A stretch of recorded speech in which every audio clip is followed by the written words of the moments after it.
জানো তো, অনুভব আমার জন্য লুকিয়ে লুকিয়ে খাবার নিয়ে এসেছিল।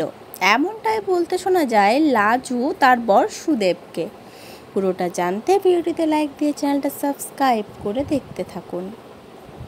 কোণে দেখা আলো সিরিয়ালের আগামী পর্বে আমরা দেখতে পাবো লাজু তার বর সুদেবকে ফোন করেছে, আর দুজনেই পুরো গল্পে একদম মশগুল হয়ে আছে। লাজু তার সাথে হয়ে যাওয়া ঘটনাগুলো একটার পর একটা বলছে। অনুভব যে তার জন্য রাতে লুকিয়ে লুকিয়ে খাবার এনেছিল সেটাও সে সুদেবকে বলছিল। অনুভব যে তাকে পুজোতে পরার জন্য দামি শাড়ি দিয়েছিল সেটাও সে সুদেবকে বলেছিল। আর এই সব কথা লাজু যাতে তার বাড়ির কাউকে না বলে, মানে অনুভবের বাড়ির কাউকে না বলে, সেটাও বারণ করে দিয়েছিল অনুভব।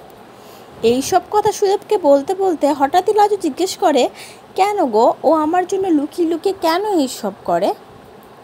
আমি তোর কাছে কোনোদিন শাড়ি চাইনি, খাবার চাইনি, তাও ও আমাকে দেয়, কিন্তু কেন দেয় গো?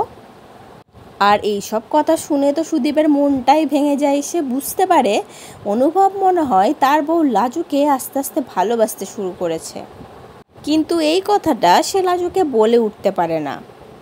তাহলে কি সুদীপের ধারণাটাই আস্তে আস্তে ঠিক প্রমাণিত হবে? কি মনে হচ্ছে তোমাদের বন্ধুরা? অবশ্যই কমেন্ট করে জানিও। পরবর্তী আপডেট নিয়ে তাড়াতাড়ি আসছি, সঙ্গে থেকো, সাথে থেকো, চ্যানেলটা সাবস্ক্রাইব করে দিও। ধন্যবাদ।